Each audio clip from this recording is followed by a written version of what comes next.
에스라 2장 1절부터 2절.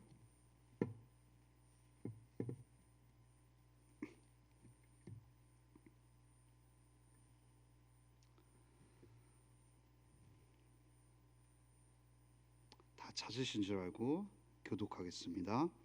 옛적에 바벨론 왕 느부갓네살에게 사로잡혀 바벨론으로 갔던 자들의 자손들 중에서 노임을 받고 예루살렘과 유다도로 돌아와 각기 각자의 성읍으로 돌아간 자, 곧 스룹바벨과 예수아와 느헤미야와 스라야와 르엘라야 모르드게와 빌산과 미스발과 비그웨와 르흠과 바나 등과 함께 나온 이스라엘 백성의 명수가 이러하니. 오늘 에스라 2장에는 족보가 등장합니다. 제가 어린 시절 이렇게 돌이켜 보면 어머니랑 이렇게 성경을 읽었던 기억이 참 많은데 족보가 나오면 그렇게 지루했을 때가 많았습니다. 그래서 족보가 나오면은 무의미하게 기록된 것이 아닌가라는 의심을 품을 수도 있습니다. 하지만 오늘 에스라 2장은 그 이스라엘 백성들의 죄로 말미암아 황폐해졌던 땅, 그 가나안의 약속의 땅이 다시금 새 창조가 이루어지는 현상이 어떻게 회복되었는지를 이 족보를 통해서 우리가 알 수가 있습니다. 또 의문이 들 수 있죠. 어떻게 이 족보를 통해서 하나님의 새 창조의 역사가 발견될 수 있냐라고 질문을 던지실 수 있습니다. 오늘 질문들을 하나하나 차례차례 살펴보면서 하나님의 약속이 어떻게 회복되는지를 다시금 바라보도록 하겠습니다. 내용 관찰 1번입니다. 포로 생활에서 귀환한 이들의 명단은 누구의 자손이며 어디로 돌아갑니까? 우리는 이것을 1절과 2절을 통해서 확인을 할 수가 있습니다. 먼저 포로 생활에서 귀환한 이들이 누구의 자손인지를 좀 살펴보는 것이 먼저 시급할 것 같습니다. 에스라 2장은 포로 생활에서 돌아온 지도자들의 이름을 언급하는 것부터 시작이 됩니다. 이는 이 포로 생활에서 돌아온 백성들이 진정 이스라엘 백성의 후손들임을 나타내는 것입니다. 2장 2절을 보면은 먼저 나오는 사람이 바로 스룹바벨과 에수아의 이름이 맨 먼저 등장을 하죠. 스룹바벨은 누굽니까? 바로 유다 왕 여호야긴의 손자가 바로 이 스룹바벨입니다. 이는 다윗 왕가를 대표하는 것을 나타낸다고 말할 수 있습니다. 그리고 또 등장하는 인물이 바로 예수아입니다. 예수아는 학개와 스가랴서에서 여호수아라는 이름으로 등장합니다. 이 사람은 바로 대제사장인 것이죠. 즉 다윗 왕가와 제사장직의 회복을 암시한다고도 볼 수 있는 대목이라고도 할 수가 있습니다. 바로 포로 생활에서 귀환한 이들은 이스라엘의 민족임을 다시금 강조하는 것이죠. 그리고 그들이 어디로 돌아가는지를 좀 살펴볼 필요성이 있습니다. 1절에서 이런 표현이 나오죠. 예루살렘과 유다 도로 돌아와, 이런 표현이 나옵니다. 여기서 도라는 단어는 이전의 남유다 왕국의 핵심부를 나타내는 표현입니다. 그들이 즉 남유다의 핵심부로 다시금 돌아간다라는 것을 말하고 있는 것이죠. 비록 어떤 측면에서 영토적인 측면에 있어서는 굉장히 작을 수 있습니다. 하지만 하나님의 위대한 약속들과 영광스러운 미래의 상속자가 바로 그들임을 하나님께서는 명시하시는 것이죠. 그들이 하나님의 위대한 프로젝트에 다시금 돌아간다라는 말입니다. 그래서 그들이 고국으로 돌아가면 거대한 재건축 프로젝트가 그들을 기다리고 있을 것입니다. 비록 돌 하나도 놓이지 않는 황폐한 땅 속에서 다시금 시작하는 것이지만 하나님의 약속은 분명히 그들로 하여금 성취될 것임을 이 에스라 2장은 말하고 싶은 것이죠. 내용 관찰 2번으로 넘어가겠습니다. 성경은 스룹바벨 등과 함께 귀환한 사람들을 무엇이라고 지칭합니까? 우리는 이것 또한 2절에서 확인을 할 수 있습니다. 귀환한 사람들을 어떻게 표현하고 있냐면 2절에 이스라엘 백성이라고 표현하고 있습니다.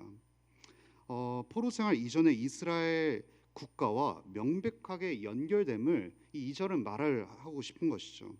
그들은 포로 생활에서 돌아온 하나님의 백성이 분명합니다. 그런데 에스라 2장은 이 명단이 그저 아무 구분 없이 나열된 것이 아니라 크게 두 부분으로 나눌 수가 있습니다. 첫 번째 부분은 바로 3절부터 20절에 해당하는 것인데요. 가문과 관련이 되어 있는 내용인 겁니다. 즉 그들이 이스라엘 백성의 후손이라는 것을 명백하게 나타내고 있는 것이죠. 그리고 21절부터 35절까지 지명, 즉 땅과 관련된 이름들이 등장하기 시작합니다. 왜 이렇게 두 부분으로 나누어서 우리에게 제시하고 있는 걸까요? 이것은 하나님께서 그들의 믿음의 조상인 아브라함 때에 약속하신 자손과 땅의 약속이 분명하게 이루어질 것임을 이 명단을 통해서 하나님께서 말씀하고 계신 것입니다. 이 명단의 배후에는 분명히 믿음의 조상 아브라함과 계속해서 세대가 이어지고 있고, 비록 그들이 바벨론으로 말미암아 멸망당한 것처럼 보이지만 하나님의 이 약속이 끊이지 않았다는 것을 명확하게 나타나고 있는 것입니다. 즉 그들의 조상에게 주어진 약속이 명확하게 이루어지고 땅에 대한 하나님의 사랑이 분명하게 흔들리지 않고 있다는 것을 나타내는 것이죠. 이 부분을 한번 연구와 묵상해서 좀 더 자세하게 살펴보겠습니다. 포로로 끌려간 백성들은 왜 안전된 터전을 버리고 유다 땅으로 돌아옵니까? 그들은 이미 바벨론 포로기에 정착한 땅에서 그들은 생활이 이미 익숙해졌습니다. 70년이란 세월은 상당히 짧은 시간이 아니란 것을 성도님들도 잘 아시지 않습니까? 70년이란 세월 동안 그들은 이미 바벨론 땅에서 모든 그러한 정착 생활을 마쳤다고 볼 수가 있습니다. 충분히 적응하고도 남은 시간이라고 할 수가 있겠죠. 하지만 이스라엘 백성들은 안전성보다는 하나님의 약속과 하나님의 이름의 영광이 회복되는 것에 더 초점을 맞춘 것입니다. 그래서 그들은 1절에 이렇게 표현되어 있죠. 바벨론 왕 느부갓네살에게 사로잡혀 바벨론으로 갔던 자들이라는 표현이 나오는데, 이것은 바로 바벨론의 추방 사건이 일어났고 이제 주의 백성이 약속의 땅으로 돌아온다는 사실을 말하고 있는 것입니다. 그들이 하나님의 원대한 약속을 붙잡고 담대하게 다시금 약속의 땅으로 나아온 것이죠. 이제 주의 백성이 약속의 땅으로 돌아올 때 시온은 그의 영광을 다시금 회복될 것이고, 그곳에서 다시금 하나님을 찬양하는 노래들이 울려 퍼질 것이라는 사실을 하나님께서는 말씀하고 계신 것입니다. 그뿐만이 아니라 후손과 땅에 대해서 이전에 아브라함에게 주어진 약속이 잊혀지지가 않고 있음을 말씀하고 있는 것입니다. 1절에 각자의 성읍이라는 표현은 비록 지금 그 땅이 황폐된 상태로 남아 있어서 약속의 땅이라고 보기에는 굉장히 무색할 만큼 초라해 보이지만, 하나님께서 여호수아 당시에 분배되었던 그 땅이 회복되고 또 그 땅의 회복으로 말미암아 이스라엘 백성들이 하나님의 약속을 분명하게 증명하는 역할로서 드러날 것임을 하나님은 말씀하고 계신 것입니다. 이것이 어디에 잘 나타나냐면 바로 역대하 36장에 잘 나타나어 있습니다. 역대하 36장은 어떻게 말하냐면 땅이 안식을 누렸다라는 표현을 말하고 있습니다.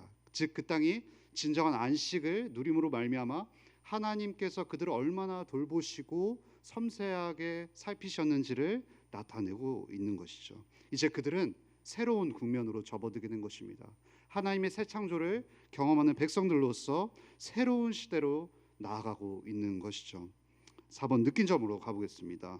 이스라엘을 회복시키는 하나님의 계획에 믿음으로 동참해 귀환한 사람들의 이름이 기억되는 것을 보며 무엇을 느낍니까?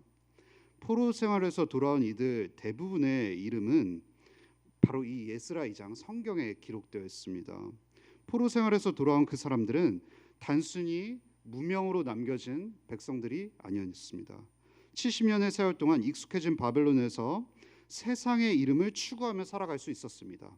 그들은 익숙해진 그 땅에서 바벨론의 이름을 남길 수도 있었던 것이죠.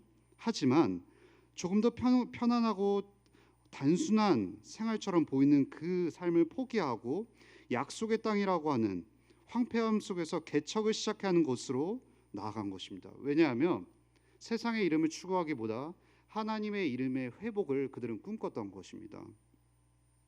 그들은 이스라엘 백성들의 지도자들의 그 지도 아래 그 약속의 땅으로 나아갔습니다. 그리고 조상과 땅에 대한 그런 하나님의 회복을 꿈꾸면서 약속의 땅으로 돌아갈 때 그들의 최우선의 과제는 무엇이었을까요? 바로 성전의 재건이었습니다. 무너진 성전을 다시금 회복하는 것이었죠.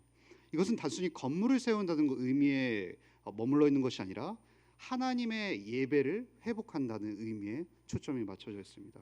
하나님의 임재를 그들은 꿈꾸었던 것이죠. 하나님의 말씀대로 하나님을 온전하게 예배하기를 사모했던 것입니다. 그래서 에스라와 느헤미야는 포로 생활하던 사람들 가운데 일부가 약속의 땅으로 돌아와서 성전을 재건하고 그곳에서 하나님의 율법대로 예배가 회복되었음을 나타내고 있는 것입니다. 하나님을 영화롭게 하는 생활의 방식이 다시금 그 황폐한 땅에서 꿈틀거리기 시작했던 것이죠. 무모해 보이는 그들의 여정은 하나님께서 외면하시지 않으셨다는 사실이 바로 이 족보를 통해서 드러나는 것입니다. 그들의 이름을 면밀하게 기억하시고 하나님께서 그들을 돌보셨던 것입니다. 여기서 5번 적용으로 가보겠습니다. 최근 내가 현실에 안주하지 않고 믿음의 결단을 감행한 일은 무엇일까요? 우리는 현실 속 문제들 중에서 우리를 가장 안주하게끔 만드는 것은 바로 돈과 관련된 문제일 것입니다. 그래서 마태복음 6장에서도 예수님께서 돈에 관련된 명령들을 하셨죠. 바로 마태복음 6장 21절 내 보물이 있는 그곳에 내 마음도 있느니라 이렇게 말씀하셨습니다. 우리는 이렇죠. 우리가 가장 많이 돈을 쓰는 것이 바로 우리의 우상이 무엇인지를 가장 잘 나타낸다고 할 수가 있습니다. 조금 더 적합하게 우리는 돈을 스스럼 없이 쓰는 것이 어떤지가 바로 우리의 하나님의 자리에 누가 차지하고 있는지를 나타낸다고 할 수가 있습니다. 예를 들어서 우리는 이렇습니다. 돈 자체를 우상 숭배하지 않죠. 우리가 ATM기에서 돈 뽑고 거기에 절하지 않습니까? 절하는 경우는 없지 않습니까? 돈 자체를 우상 숭배하지는 않습니다. 무엇을 우상 숭배할까요? 돈이 주는 안전을 우리는 우상을 숭배를 하는 것입니다. 예를 들어서 이런 것을 말할 수가 있습니다. 우리는 집 한 채가 있으면 참 우리 삶이 안전하겠다라는 마음이 듭니다. 그런데 집 한 채가 생기면 어떻게 될까요? 집 두 채가 있었으면 좋겠다라는 마음이 듭니다. 집 두 채가 있으면 그걸 잘 굴리지 않을까 이런 마음이 드는 것이죠. 그리고 집 두 채가 있으면 또 어떤 마음이 들까요? 건물이 하나 있었으면 좋겠다라는 마음이 듭니다. 왜 그렇죠? 바로 그 건물을 통해서 안전을 누리기를 원하는 겁니다. 그 건물이 나의 안전을 보장해 줄 것 같다라는 생각이 드는 것이죠. 하지만 돈을 우린 너무나도 잘 알고 있지만 돈이 우리를 자유롭게 해주지 못합니다. 오히려 건물을 갖고 있으면 그 지켜야 하기 위해서 사람들과의 관계가 파괴되고 사람들과의 관계가 점점 멀어지는 일들이 벌어지죠. 점점 내가 내색하고 정말 마음이 좁아지는 일들을 경험합니다. 돈이 우리가 우상이 되는 것이 아니라 돈이 주는 안전이 우리의 모든 눈을 가려버려서 탐욕스러운 사람으로 만들어 버리는 것이죠. 그러면 우리는 돈의 자리를 낮춰야 될 필요성이 있는 것입니다. 돈은 항상 하나님과의 경쟁 관계 속에 있습니다. 항상 하나님보다 위에 있으려고 하는 것이죠. 그럼 우리는 하나님보다 돈을 아래로 두기 위해서 어떻게 되냐면 바로 돈을 함부로 대해야 되는 것입니다. 이게 무슨 말이냐? 돈을 흥청망청 쓰라는 말이 아닙니다. 돈을 함부로 가난한 이웃들에게 거저준다라는 의미입니다. 돈을 가난한 이웃들에게 거저줄 때 아무도 모르겠을 때 우리는 돈이 주는 그 안전함이라는 허상 속에서 벗어날 수가 있게 됩니다. 더불어 우리는 그리스도께서 우리의 최고의 가치라는 사실, 최고의 보화라는 사실을 알 때 우리의 마음은 낙심되지 않습니다. 우리가 돈이 주는 안전에 우리 마음이 모두 몽땅 빼앗기면은 그 건물이 사라질 때 우리의 마음은 회복될 수가 없겠죠. 하지만 그리스도께서 우리의 최고의 보화라는 사실이 우리 마음속에 자리 잡고 있을 때 우리는 새로운 여정을 시작할 수가 있는 것입니다. 그 이스라엘 백성들처럼 안전된 삶을 잠시 내려놓고 하나님께서 분명히 우리에게 더 큰 약속을 통해서 엄청난 보화를 베푸실 것을 기대하면서 건물보다 더 높은 것을 바라볼 수가 있게 되는 것이겠죠. 바로 그리스도께서 우리의 가장 큰 아름다움이고 가장 큰 영광이라는 사실을 우리를 지배할 때, 우리가 압도될 때 우리는 황폐한 그 땅으로 나아갈 수가 있게 되는 것입니다. 고민하거나 주저하지 않고 믿음을 쫓기 위해 우리는 무엇을 결단해야 될까요? 먼저 나의 삶 속에서 그리스도의 자리를 차지하고 있는 것이 무엇인지를 큐티책에 적어보면은 우리의 마음을 반추해 볼 수가 있을 것 같습니다. 둘째, 그리스도가 다른 어떤 것보다도 매력적이고 아름답게 느껴지기를 소망한다고 기도해 봅시다. 하나님의 그 아들을 통해서 나타난 그 영광이 얼마나 큰지를 우리가 다시금 느끼게 해주십시오라고 기도하는 것입니다. 그럴 때 우리는 믿음의 여정에 한 걸음 담대하게 나아가는 시작의 문을 열 수가 있는 것입니다. 그래서 저는 본문을 보며 첫 번째 기도 제목을 이렇게 정했고 기도하고자 합니다. 첫째, 그리스도께서 우리의 최고의 보화라는 사실을 붙잡게 하여 주옵소서. 둘째, 내가 하고 싶은 일이 아니라 내가 꼭 감당해야만 하는 사명의 자리로 나아가게 하소서. 우리 이 두 가지 기도 제목 붙잡고 주여 한번 크게 부르시고 기도의 자리로 나아가도록 하겠습니다. 주여, 하나님 아버지 감사합니다. 우리 이 땅 속에서 우리의 눈을 가리는 것들이 너무나도 많습니다. 하나님,